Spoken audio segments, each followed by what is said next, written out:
Class 10 science 2024 board exam के लिए सबसे ज्यादा इंपॉर्टेंट है। आज मैं आप लोगों को बताऊंगा क्लास 10 जो आपका साइंस है उसमें जितने भी महत्वपूर्ण दीर्घ उत्तरीय प्रश्न है, ठीक है, जो आपके इंपॉर्टेंट लॉन्ग क्वेश्चन होते हैं, लॉन्ग क्वेश्चन आज के इस वीडियो में मैं आप लोगों को कराने वाला हूं। आपके पूरे बुक में जितने भी इंपॉर्टेंट लॉन्ग क्वेश्चन हैं आज के इस वीडियो में आपका खत्म हो जाएगा। और ऐसे क्वेश्चंस देखेंगे ना जो बोर्ड पेपर में 100% आता है, मतलब अगर आपने ये पढ़ लिया तो आपका लॉन्ग क्वेश्चन बिल्कुल क्लियर हो जाएगा, क्योंकि बहुत ही ज्यादा इंपॉर्टेंट लॉन्ग क्वेश्चन है। और इसमें सारे इंपॉर्टेंट आज की इस वीडियो में मैं आप लोगों के लिए लाया हूं। और इसमें हमारे बहुत सारे इंपॉर्टेंट लॉन्ग क्वेश्चन है, ऐसा नहीं हर एक चैप्टर के इंपॉर्टेंट लॉन्ग क्वेश्चन है, ठीक है। तो आज के इस वीडियो को लाइक जरूर करना, शेयर जरूर करना, चैनल पे नया तो सब्सक्राइब भी कर लेना। पहले नंबर क्वेश्चन से हम लोग शुरुआत करते हैं। देखो पहला नंबर क्वेश्चन आप लोग ध्यान से समझना। देखो फर्स्ट नंबर क्वेश्चन में आपसे क्या पूछ रहा है, ध्यान से समझो। पहला नंबर क्वेश्चन इसमें पूछ रहा है कि जो व्यंजक चूर्ण होता है, व्यंजक चूर्ण, ठीक है, व्यंजक चूर्ण बनाने की विधि, भौतिक गुण, रासायनिक गुण तथा उपयोग लिखिए। ये क्वेश्चन आपके बोर्ड एग्जाम में बहुत बार आ चुका है, ठीक है, और वेरी इंपॉर्टेंट क्वेश्चन भी है। ध्यान से समझो कि जो हमारा व्यंजक चूर्ण होता है उसको बनाने की विधि भी बताना है, भौतिक गुण भी बताना है, रासायनिक गुण भी बताना है, और साथ में आपको उसका उपयोग भी बताना है। तो सबसे पहले हम लोग क्या समझेंगे, सबसे पहले हम लोग ये समझते हैं कि जो हमारा ब्लीचिंग पाउडर है या फिर व्यंजक चूर्ण, दोनों सेम ही है, चाहे उसे ब्लीचिंग पाउडर कहो या फिर व्यंजक चूर्ण कहो, दोनों एक ही है, ठीक है। तो जो हमारा ब्लीचिंग पाउडर होता है या फिर व्यंजक चूर्ण का जो रासायनिक नाम होता है वो क्या होता है, रासायनिक नाम इसका होता है कैल्शियम ऑक्सीक्लोराइड। क्या होता है, कैल्शियम ऑक्सीक्लोराइड। तथा जो इसका अणुसूत्र होता है ये CaOCl2 होता है, ठीक है। सबसे पहले आपको ये समझ में आ गया कि भैया इसका जो रासायनिक नाम होता है वो कैल्शियम ऑक्सीक्लोराइड होता है और इसका जो अणुसूत्र होता है ये CaOCl2 होता है। अब हम लोग समझेंगे बनाने की विधि कि इसको कैसे बनाया जाता है, ठीक है। यह सूखे बुझे हुए चूने पर क्लोरीन की क्रिया से प्राप्त होता है। जब हमारा जो सूखा बुझा हुआ चूना होता है ना उस पर जब हम लोग क्लोरीन की अभिक्रिया करते हैं, क्लोरीन प्रवाहित करते हैं तो हमें मिलता है CaOCl2 यानी कि कैल्शियम ऑक्सीक्लोराइड। अब देखो है तो बनाना बहुत आसान, कैसे, आपने लिया CaOH का होल ट्वाइस, ध्यान से समझो, इसको मैंने लिया और इस पर हमने अभिक्रिया कराया Cl2 का, यानी कि Cl2 का मतलब क्या है, क्लोरीन का। तो क्लोरीन से अभिक्रिया कराओगे आपका बन जाएगा Ca और यहां से O1 आ जाएगा, यहां से Cl2 आ जाएगा और प्लस हमारा यहां 2H बचा है और यहां एक O बचा है कि एक इसके साथ आ गया H2O, बस हमारा बन गया। यही हमारा व्यंजक चूर्ण, यही तो है व्यंजक चूर्ण, क्योंकि यही तो है C से कैल्शियम ऑक्साइड और Cl2 से क्लोराइड, कैल्शियम ऑक्सीक्लोराइड, ठीक है। तो बस हो गया, व्यंजक चूर्ण हमारा बन चुका है। भौतिक गुण समझ लो, इसका भौतिक गुण क्या होता है, देखो ध्यान से। भौतिक गुण का मतलब होता है फिजिकल प्रॉपर्टी जो आपको दिखाई देती है। जैसे आप जब इसको देखोगे तो ये हल्के पीले रंग का ठोस पदार्थ होगा, ठीक है। ये किस रंग का होता है, हल्का पीला रंग का, ठीक है। साथ में अगर आप इसको जल में घोलोगे तो ये अल्पविलीय है, मतलब बिल्कुल अच्छी तरह से नहीं घुलता, ये अल्पविलीय है, थोड़ा थोड़ा घुलता है। और इसका जलीय विलयन दुधिया होता है। जब इसको जल में घोलोगे ना तो इसका जो जलीय विलयन होगा वो दुधिया कलर का होगा। किस कलर का, दुधिया कलर का, ठीक है। तो ये हमारा हो जाता है भौतिक गुण, जो कि बहुत ही ज्यादा इंपॉर्टेंट होता है। अब हम लोग आते हैं रासायनिक गुण की ओर। देखो रासायनिक गुण में है कि इसे जल में घोलकर गर्म करने पर क्लोरीन गैस निकलती है। जब हम इसे जल में घोलकर क्या करते हैं, पहला कि जब हम इसे जल में घोलकर गर्म करते हैं तो इसमें से क्लोरीन गैस निकलती है। जैसे देखो CaOCl2 और इसमें हमने मिलाया H2O यानी कि जल से अभिक्रिया कराया, तो फिर हमारा क्या हुआ, यहां से बन गया Ca, ठीक है, OH, CaOH का होल ट्वाइस एंड प्लस इसमें से क्लोरीन गैस बाहर निकल गई, बस यही हो गया हमारा पहला रिएक्शन। देखो ये मैं आपको रिएक्शन थोड़ा सा ट्रिक बताता हूँ। ये जो रिएक्शन है ये इसका उल्टा है। देखो इस चीज को इधर कर दिया गया, इस चीज को इधर, CaOCl2 plus H2O, CaOCl2 plus H2O और यहां से इधर कर दिया गया, ठीक है। तो ये पहला रिएक्शन हमारा हो गया जब हम इसे जल में घोलते हैं। सेकंड नंबर रिएक्शन समझो माय डियर स्टूडेंट, बहुत ही ज्यादा इंपॉर्टेंट है। सेकंड नंबर रिएक्शन में कह रहा है कि तनु अम्ल के साथ क्रिया, जब हम इसका तनु अम्ल के साथ अभिक्रिया कराते हैं तो क्या होता है। तो बहुत आसान है, जब हम लोग इसका तनु अम्ल के साथ यानी कि CaOCl2 का का हम H2SO4 यानी कि हमारा तनु अम्ल है, ठीक है, तनु अम्ल के साथ अभिक्रिया कराएं तो H2SO4 के साथ अभिक्रिया कराएंगे तो हमारा यहाँ क्या बनेगा, ध्यान से समझो। यहाँ बनेगा हमारा Ca, यहाँ से आ जाएगा, यहाँ से SO4 आ जाएगा, CaSO4 प्लस H2O और प्लस हमारा क्लोरीन गैस तो रहेगा ही, बाहर निकलेगा। ये हमारा हो जाता है तनु अम्ल के साथ क्रिया। नेक्स्ट हमारा है उपयोग। उपयोग में क्या है कि यह ऑक्सीकारक के रूप में, मतलब इसका हम लोग ऑक्सीकारक के रूप में प्रयोग करते हैं। क्लोरोफॉर्म बनाने में भी इसका प्रयोग किया जाता है और ऊन सिकुड़ने से बचाने में भी इसका प्रयोग किया जाता है। मतलब पहला हम ऑक्सीकारक के रूप में करते हैं क्लोरोफॉर्म बनाने में, एंड ऊन सिकुड़ने से बचाने के लिए हम इसका उपयोग करते हैं। तो ये 3 टाइप से हम इसका उपयोग कर सकते हैं, ठीक है। और भी बहुत सारे उपयोग हैं, ठीक है, लेकिन जैसे पेयजल को जीवाणु रहित बनाने में भी इसका प्रयोग किया जाता है। वैसे बहुत सारे उपयोग है। अब हम लोग आते हैं नेक्स्ट क्वेश्चन, सारे लॉन्ग क्वेश्चन है। नेक्स्ट क्वेश्चन हमारा है my dear student, baking powder. Baking powder बनाने की विधि लिखिए। जो हमारा बेकिंग पाउडर होता है ना, उसको बनाने की विधि लिखना है, साथ में आपको उसके भौतिक गुण, रासायनिक गुण सब कुछ लिखना है, उपयोग भी लिखना है। तो उपयोग आप लोग लिख लेना, कुछ है नहीं, बहुत आसान है। प्रयोगशाला में अभिकर्मक के रूप में इसका प्रयोग कर सकते हो, और भी खाना बनाने में भी इसका प्रयोग किया जाता है, ठीक है, बहुत सारे लिख सकते हो। देखो सबसे पहले हम लोग ये समझते हैं कि बेकिंग पाउडर का जो रासायनिक नाम होता है वो सोडियम बाइकार्बोनेट तथा NaSCO3 इसका जो अणुसूत्र होता है। देखो सोडियम का हो गया Na, ठीक है, बाई का H हो गया और कार्बोनेट का CO3 हो गया। NaCO3 जो होगा ये इसका क्या होगा, इसका रासायनिक नाम होगा। बनाने की विधि कुछ भी नहीं है, यह सांद्र सोडियम हाइड्रोक्साइड, ठीक है, कि सांद्र विलयन में अधिक मात्रा में कार्बन डाइऑक्साइड गैस प्रवाहित करने पर प्राप्त होता है। जैसे हम लोग जब सोडियम हाइड्रोक्साइड लेंगे NaOH और इसमें हम लोग अधिक मात्रा में CO2 प्रवाहित करेंगे, ठीक है, तो हमें क्या मिलेगा, बेकिंग पाउडर। अब कैसे बनाओगे, देखो पहले हम लोग लेंगे NaOH, इसमें हमने CO2 प्रवाहित किया, कार्बन डाइऑक्साइड गैस, तो हमें यहां से Na2 यहां से मिल जाएगा, CO3 भी मिल जाएगा, प्लस H2O बाहर निकल जाएगा। अभी हमें ये पूरा नहीं मिला, हमें NaH यानी कि हमें सोडियम कार्बोनेट मिला है, ना कि सोडियम बाइकार्बोनेट। तो एक बार और इसको हम लोग कार्बन से रिएक्शन कराते हैं, कार्बन डाइऑक्साइड से। देखो तो हम एक बार और जब कराएंगे तो ये हमारा है Na2CO3 प्लस H2O और फिर हम लोग इसका रिएक्शन कराते हैं CO2 के साथ, तो हमें क्या मिलेगा, पूरा का पूरा हमें 2NaHCO3 मिल जाएगा। सोडियम बाइकार्बोनेट, यही हमारा है सोडियम बाइकार्बोनेट, क्या है, या फिर बेकिंग सोडा, कुछ भी कह सकते हो, सोडियम बाइकार्बोनेट, ठीक है, यही है। तो ये हमारा हो गया, बन गया, ठीक है। अब भौतिक गुण समझ लो। देखो भौतिक गुण में क्या है कि पहला, यह सफेद रंग का क्रिस्टलीय, मतलब सफेद रंग का होता है तथा यह जल में अल्पविलीय होता है, बिल्कुल अच्छी तरह से नहीं घुलता है, ठीक है। और इसका जलीय विलयन अम्लीय होता है। किस रंग का होता है, इसका जलीय विलयन जो होता है वो अम्लीय होता है, ठीक है। तो ये 2 हमारे भौतिक गुण हैं। अब हम लोग समझते हैं रासायनिक गुण। रासायनिक गुण समझो, पहला, इसको गर्म करने पर सोडियम कार्बोनेट में टूट जाता है तथा CO2 गैस बाहर निकलता है जब हम इसे गर्म करते हैं। तो देखो हमारा 2NaHCO3 को जब हम लोग गर्म करते हैं, क्या करते हैं, गर्म, डेल्टा का चिन्ह बना दो, गर्म करते हैं तो हमारा Na2CO3 यानी कि सोडियम कार्बोनेट बन जाता है, प्लस वाटर H2O और प्लस CO2 गैस हमारा बाहर निकल जाता है, बस हो गया, गर्म कर दिया। दूसरा, तनु अम्ल के साथ अभिक्रिया। इसका जब तनु अम्ल के साथ अभिक्रिया कराओगे यानी कि NaHCO3 का आप HCl के साथ अभिक्रिया कराओगे तनु अम्ल के साथ, ठीक है। तो यहां हमारा भैया सबसे पहले तो लवण बनेगा, NaCl बन जाएगा, प्लस वाटर बाहर निकल जाएगा, प्लस कार्बन डाइऑक्साइड गैस हमारा उड़ जाएगा, ठीक है। तो ये हमारा हो गया पूरा रिएक्शन।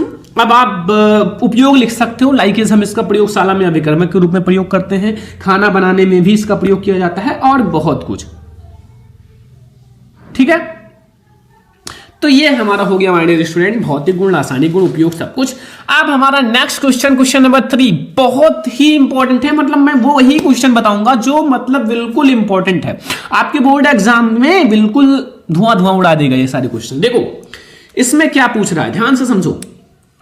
विद्युत रासायनिक श्रेणी क्या है? जो हमारा विद्युत रासायनिक श्रेणी है, ठीक है, इलेक्ट्रोकेमिकल सीरीज विद्युत रासायनिक श्रेणी, तथा उनके दो अनुप्रयोग भी बताने हैं। तो देखो, धातुओं की सक्रियता श्रेणी या फिर देखो सक्रियता श्रेणी या विद्युत रासायनिक श्रेणी दोनों एक ही है, याद रखना।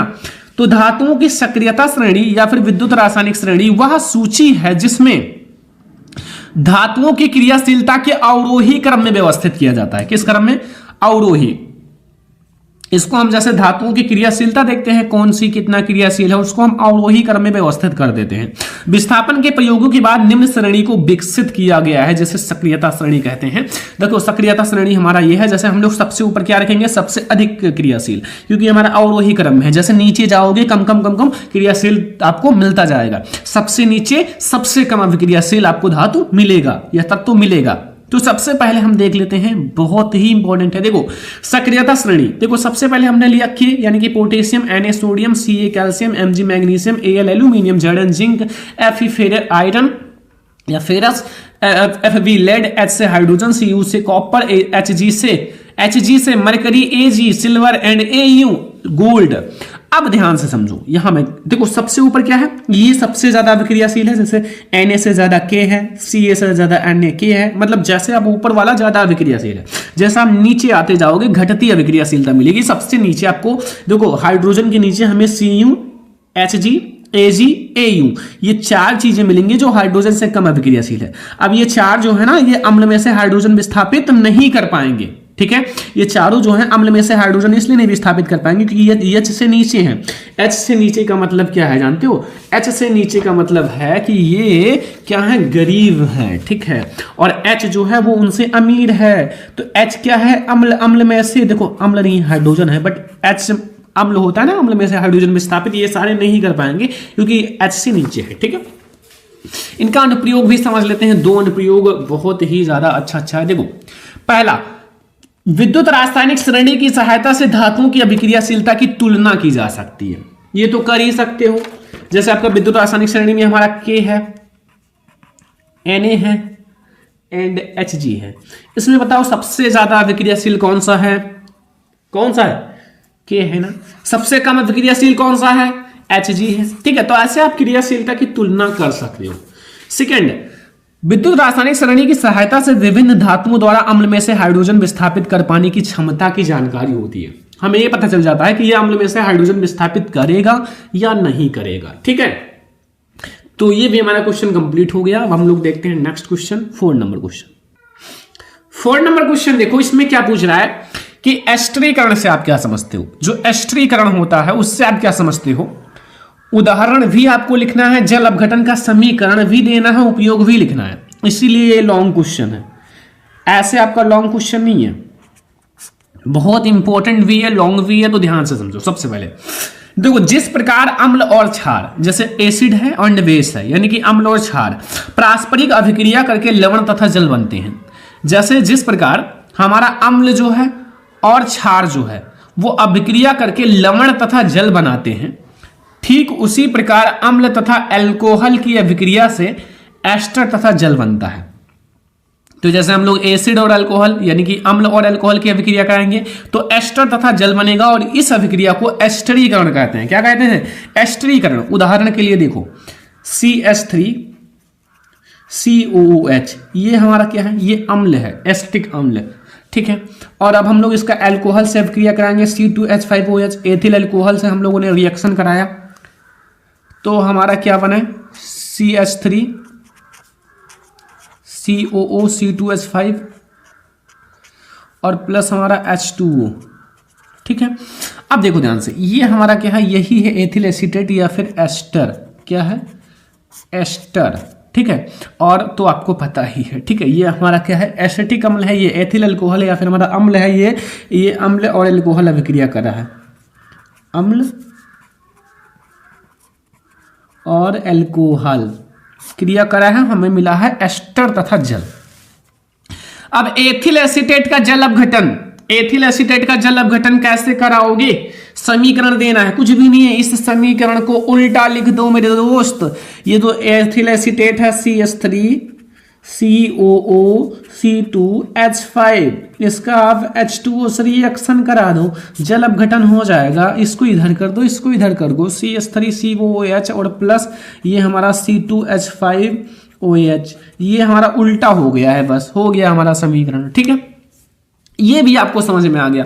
अब उपयोग समझ लो। प्रयोगशाला में अभिकर्मक के रूप में हम इसका प्रयोग करते हैं और कृत्रिम सिरका बनाने में भी हम लोग इसका उपयोग करते हैं। ठीक है, तो ये भी क्वेश्चन आपको बहुत ही अच्छे से समझ में आ गया होगा, इसमें कोई कंफ्यूजन नहीं होगा। ठीक है, चलो नेक्स्ट क्वेश्चन में हम लोग समझेंगे एक प्यारा सा छोटा सा टॉपिक जिसका नाम है क्या? वर्ण विक्षेपण। क्या है? वर्ण विक्षेपण। ठीक है, बायोलॉजी के कुछ लॉन्ग क्वेश्चंस हम लोग नेक्स्ट वीडियो में कराएंगे, क्योंकि इसमें हमें लग रहा है कि फिजिक्स का है और शायद केमिस्ट्री का है। ठीक है, बायोलॉजी का नहीं है शायद। ठीक है, तो कोई दिक्कत नहीं, वैसे भी हमारे पास बहुत सारे क्वेश्चंस हैं, तो इतने क्वेश्चंस बहुत है। बायोलॉजी में आपका जैसे पाचन तंत्र है, आनुवंशिकता के नियम है, ये दोनों बहुत ज्यादा इंपॉर्टेंट है, तो वो मैं करा दूंगा, टेंशन मत लेना। ठीक है, तो अब हम लोग एक टॉपिक समझते हैं जिसका नाम है क्या? वर्ण विक्षेपण। ये हमारा शायद मानव नेत्र चैप्टर से है। हाँ, मानव नेत्र से। वर्ण विक्षेपण कितने बच्चों को पता है? देखो, वर्ण विक्षेपण से क्या तात्पर्य है, उदाहरण देकर समझाइए। देखो, प्रकाश का वर्ण विक्षेपण का मतलब होता है जब सूर्य के प्रकाश की संकीर्ण प्रकाश पुंज को प्रिज्म के एक फलक पर डाला जाता है, तो प्रिज्म के दूसरे फ्लट पर फलक से निर्गत प्रकाश की किरण 7 रंगों में विभाजित हो जाती है तथा इससे पर्दे पर लेने पर 7 रंगों की एक पट्टी प्राप्त होती है। प्रकाश का इस प्रकार 7 रंगों में विभाजित होना प्रकाश का वर्ण विक्षेपण कहलाता है। वर्ण विक्षेपण का मतलब होता है ऐसे विभाजित हो गया ना 7 रंगों में। जैसे देखो, एक हमारा है प्रिज्म, हम बनाएंगे हैंड से क्योंकि हमारे पास स्केल यहां नहीं है। ठीक है, घर पर है। तो देखो यहां हमारा, अब ये हमारा क्या है ना, ऐसा प्रकाश की किरणें गई क्योंकि मैंने प्रकाश को गुजारा है। ठीक है, तो ये हमारा है सूर्य का प्रकाश या फिर प्रकाश कह सकते हो भाई। लाइन हम बहुत अच्छा बनाएंगे, डोंट वरी, पटरी से ज्यादा हमारा हैंड ही काम करता है। ठीक है, ये प्रकाश है या सूर्य का प्रकाश लिख दो, कोई दिक्कत नहीं है, सूर्य का प्रकाश है। ठीक है, अब यहां क्या होता है, ये 7 रंगों में विभाजित हो जाती है। अब 7 रंगों में हम कैसे विभाजित करेंगे, ये भी एक चैलेंज ही है। देखो, सबसे पहले फर्स्ट हो गया, देखो पतला पतला बनाते हैं। ठीक है, सेकंड हो गया, थर्ड हो गया, 4 हो गया, 5 हो गया, 6 हो गया, 7 हो गया, बस हो गया। क्या इसमें क्या है भाई है? तो ये हमारा विभाजित हो गया। अब देखो इसमें भी हम ऐसे ऐसे लाइन भाई ले चलेंगे, इसके लिए होता तो और अच्छा होता, लेकिन कोई दिक्कत नहीं। 1 2 3 हो गया, 4 हो गया, 5 हो गया, 6 हो गया, 7 हो गया। ठीक है, अब रंगों का नाम लिखना पड़ेगा। रंग का नाम लिखना थोड़ा सा जगह कम रहेगा, लेकिन चलो ठीक है। ये हमारा पहला कौन सा है? लाल। कौन सा रंग है? लाल है। दूसरा इंडिगो। इंडिगो का मतलब क्या होता है? नारंगी। दूसरा हमारा नारंगी है, चलो नारंगी हो गया। तीसरा पीला। ठीक है, कलर देख लेना, मैं लिख दे रहा हूं पीला। ये हमारा हरा है। कौन सा है? हरा। फिर हमारा ये वाला नीला है। 5 कलर हो गए ना, 2 और है जामुनी, और लास्ट में हमारा वैगनी है। कौन सा है? देखो 7 रंगों के नाम मैंने लिख दिए, 7 पट्टियां। ठीक है, वैगनी। अब देखो ये लाल ऊपर है और ये हमारा नीचे है और ये हमारा क्या है? प्रिज्म है। ठीक है, अब थोड़ा सा हम लोग समझेंगे सारे रंग और प्रिज्म मैंने बना दिया है मस्त सा। देखो थोड़ा सा समझना कि श्वेत प्रकाश के विक्षेपण के दौरान प्राप्त 7 रंगों में क्रम जो इस प्रकार से है, नीचे से ऊपर की ओर वैगनी, जामुनी, नीला, हरा, पीला, नारंगी तथा लाल। ठीक है, हम लोगों ने नीचे से ऊपर के क्रम में गए हैं। नीचे से वैगनी, जामुनी, नीला, हरा, पीला, नारंगी, लाल। ठीक है, और इन रंगों के क्रम को याद रखने के लिए हम लोग याद रखेंगे एक शब्द VIVGYOR, विवजियोर। फिर विवजियोर तो को याद रखें, जो इन रंगों के अंग्रेजी भाषा के शब्दों के पहले अक्षर से लिया गया। इससे आपको याद रहेगा, वी से और आई से। देखो वी से क्या होता है? वी से वायलेट। वायलेट का मतलब क्या होता है? वैगनी। ठीक है, आई से इंडिगो, इंडिगो का मतलब जामुनी, वी से ब्लू, ब्लू का मतलब नीला, जी से ग्रीन, ग्रीन का मतलब हरा, वाई से येलो, येलो का मतलब पीला, ओ से ऑरेंज, ऑरेंज का मतलब नारंगी, आर से रेड, रेड का मतलब लाल। कि अंग्रेजी भाषा के पहले अक्षर से देखो वैगनी प्रकाश का अपवर्तनांक विचलन सबसे अधिक है, लाल रंग का अपवर्तनांक सबसे कम होता है, इसी कारण बैगनी रंग का स्पेक्ट्रम सबसे नीचे तथा लाल रंग का स्पेक्ट्रम सबसे ऊपर होता है। ठीक है, ये सबसे नीचे है ये और ये सबसे ऊपर, बस हो गया, क्या है इसमें। तो ये भी आपको समझ में आ ही गया होगा। और हम लोग नेक्स्ट क्वेश्चन देखते हैं। एक हमारा बहुत ही ज्यादा इंपॉर्टेंट क्वेश्चन आ चुका है आप लोगों के सामने, जो कि बहुत ही ज्यादा इंपॉर्टेंट है। अगर आप लोगों को ना पता हो तो हम तो बताएंगे ही, टेंशन मत लेना। हम लोग समझने वाले हैं ओम का नियम, ओम्स लॉ, बहुत इंपॉर्टेंट है। देखो ओम का नियम बहुत ही इंपॉर्टेंट है। देखो मैं आपको समझाता हूं, ध्यान से समझना। ओम का नियम क्या है और इसके सत्यापन के लिए आवश्यक प्रयोगों का वर्णन कीजिए कितना आरेख खींचकर। मैं आपको सब कुछ समझाऊंगा। सबसे पहले हम लोग ओम का नियम समझते हैं। ओम का नियम, ओम के नियमानुसार जब भौतिक अवस्थाएं जैसे ताप, दाब आदि समान रहे तो किसी चालक में प्रवाहित होने वाली धारा उनके सिरों के बीच विभवांतर के समानुपाती होता है। जैसे ओम का नियम क्या कह रहा है कि ओम के नियमानुसार जब भौतिक अवस्थाएं, जैसे हमारा ताप दाब क्या है, एक फिजिकल स्टेट है, यानी कि भौतिक अवस्था है, समान रहे तो किसी चालक में प्रवाहित होने वाली जो धारा है उनके सिरों के बीच विभवांतर के समानुपाती होता है। ठीक है, मैंने कहा कि जो विभवांतर है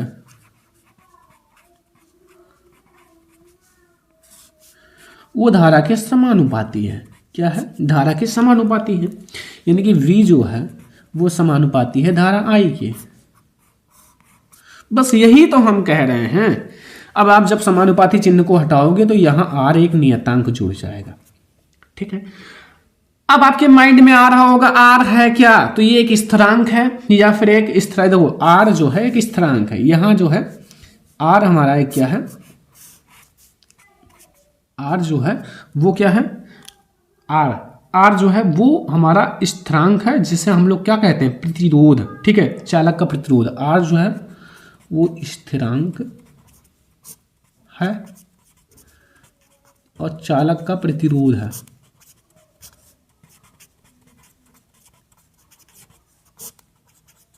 ठीक है, शॉर्ट में मैं आपको समझा रहा हूं, ज्यादा लॉन्ग नहीं समझा रहा हूं। ठीक है, अब यहां से R बराबर हम क्या लिख सकते हैं, V/I लिख सकते हैं ना। अब यहां से हम R का मात्रक निकाल सकते हैं। कैसे, देखो R यानी कि प्रतिरोध, प्रतिरोध का मात्रक। देखो V का मतलब होता है विभवांतर, विभवांतर का मात्रक बटे में हमारा I का मतलब धारा, धारा का मात्रक। अब जो विभवांतर का मात्रक धारा का मात्रक होता है ना, विभवांतर का मात्रक वोल्ट होता है, धारा का मात्रक एम्पियर होता है, और ये जो दोनों बराबर होता है वो ओम के बराबर होता है। तो देखो इसका दो मात्रक है। देखो एक तो हमारा वोल्ट बटे एम्पियर, एक हमारा ओम, ये दोनों इसका मात्रक है। ठीक है, तो ये हो गया मात्रक, और ओम को हम इस सिंबल द्वारा डिनोट कर सकते हैं। ठीक है, तो ये हमारा हो गया पूरा ओम का नियम। अब हम लोग समझते हैं ओम के नियम का सत्यापन। तो माय डियर स्टूडेंट, अब हम लोग समझते हैं ओम के नियम का सत्यापन कैसे करेंगे। देखो इस प्रयोग के लिए आप एक बैटरी, अमीटर, कुंजी, धारा नियंत्रक, प्रतिरोध तथा वोल्ट मीटर चित्र A के अनुसार आपको लगाना है। ठीक है, देखो जैसा बताऊंगा वैसा लिखना, शॉर्ट में तो बहुत सारे लोग बताते हैं। ठीक है, प्रतिरोध में प्रवाहित धारा I, अमीटर तथा प्रतिरोध के सिरों के बीच विभवांतर V वोल्ट मीटर द्वारा मापते हैं। देखो ये हमारा बैटरी है, ये धारा नियंत्रक है, ये कुंजी है, ये अमीटर है, प्रतिरोध है, ये वोल्ट मीटर है, और ये हमारा इस प्रकार से लगा है। ठीक है, इतना समझ में आया। साथ में ये हमारा A वाला चित्र है और ये V वाला अभी हम आपको नीचे समझाएंगे थोड़ा सा अच्छे से। देखो यहां क्या है कि बहुत ही ज्यादा इंपॉर्टेंट चीज है। देखो प्रयोग करने के लिए कुंजी K को, ठीक है, लगाकर धारा नियंत्रक की एक स्थिति के लिए प्रतिरोध में प्रवाहित जो हमारा धारा है तथा उनके सिरों के बीच विभवांतर वोल्ट मीटर द्वारा मापते हैं। इसी प्रकार धारा नियंत्रक द्वारा परिपथ में बहने वाली धारा बदलकर अमीटर तथा वोल्ट मीटर के पाठ पढ़ लेते हैं। जब विभवांतर को एक्स तथा धारा को वाई अक्ष पर ग्राफ खींचते हैं। देखो यहां हम लोग एक ग्राफ खींचे हैं, ये हमारा है एक्स अक्ष और ये हमारा वाई अक्ष। एक्स अक्ष पर हमारा क्या है, ये हमारा जो है एक्स अक्ष पर विभवांतर है, क्या है, विभवांतर है। और धारा जो है वो हमारा वाई अक्ष पर है, क्या है, धारा। धारा हमारा वाई अक्ष पर है, ठीक है। एक ग्राफ खींचा, एक ग्राफ खींचते हैं। यदि यह सरल रेखा आता है जो चित्र V में चालक के सिरों के बीच जो हमारा विभवांतर तथा उसमें प्रवाहित धारा सरल रेखीय ग्राफ ओम के नियम का पालन करता है और चालक ओम के नियम का पालन करता है। देखो ये हमारा एक सरल रेखीय ग्राफ है, देखो ऐसे बिल्कुल सीधा लाइन है, बिल्कुल सीधा। स्केल की सहायता से जितना सीधा बना सकते हो उतना बना देना भैया, क्योंकि सीधा हमें मिला ही है। तो इसलिए ये हमारा ओम के नियम का पालन करता है, क्योंकि ये सरल रेखीय ग्राफ है और ये हमारा ओम के नियम का पालन करता है। बस कुछ भी नहीं है, बहुत आसान है। तो ये हमारा हो गया ओम के नियम का सत्यापन। अब हम लोग अगला मोस्ट इंपोर्टेंट लॉन्ग क्वेश्चन देखेंगे कि यदि कोई धारावाही चालक चुंबकीय क्षेत्र के फर्श समांतर हो, लंबवत हो, 60 डिग्री कोण बनाते हुए रखा जाए तो चालक पर लगने वाला बल। वेरी इंपॉर्टेंट क्वेश्चन है, ध्यान से समझना क्योंकि बहुत ही इंपॉर्टेंट है। देखो इसमें क्या है, यदि L लंबाई का धारावाही चालक जिसमें प्रवाहित धारा I V चुंबकीय क्षेत्र में क्षेत्र से थीटा कोण पर रखा हो तो लगने वाला बल। तो इसमें जो लगने वाला बल का फार्मूला होगा वो F बराबर जो होगा वो क्या होगा, वो हमारा होगा IVL साइन थीटा। क्या होगा, F बराबर IVL साइन थीटा। अब हमें 3 केसेस लगाने भी हैं। देखो पहला, जब ये समांतर हो, दूसरा लंबवत, तीसरा 60 डिग्री। तो पहला, जब हमारा चालक वाह्य चुंबकीय क्षेत्र के समांतर, इस स्थिति में थीटा का मान 0 होगा क्योंकि साइन थीटा का 0 होगा, अतः चालक पर लगने वाला बल भी हमारा साइन थीटा का न्यूनतम वैल्यू होगा। क्यों, क्योंकि यहाँ साइन थीटा की वैल्यू 0 है और 0 से जब इन सबका गुणा होगा ना तो वो हमारा 0 हो जाएगा, यानी कि 0 हो जाएगा। सेकंड नंबर, देखो चालक वाह्य चुंबकीय क्षेत्र के लंबवत हो, इस स्थिति में थीटा का कोण 90 डिग्री होने पर साइन थीटा का मान जो होगा 1 होगा और चालक पर लगने वाला बल F बराबर IVL साइन थीटा, F बराबर IVL 90 डिग्री एंड 90 डिग्री की वैल्यू 1 होती है। इस तरह से हमारा IVL हो जाएगा, F बराबर IVL। नेक्स्ट हमारा है, देखो नेक्स्ट हमारा इसमें एक पूछ रहा है कि जब हमारा 60 डिग्री हो, देखो इस स्थिति में थीटा का वैल्यू 60 डिग्री होने पर साइन थीटा का जो वैल्यू होगा वो √3/2 होगा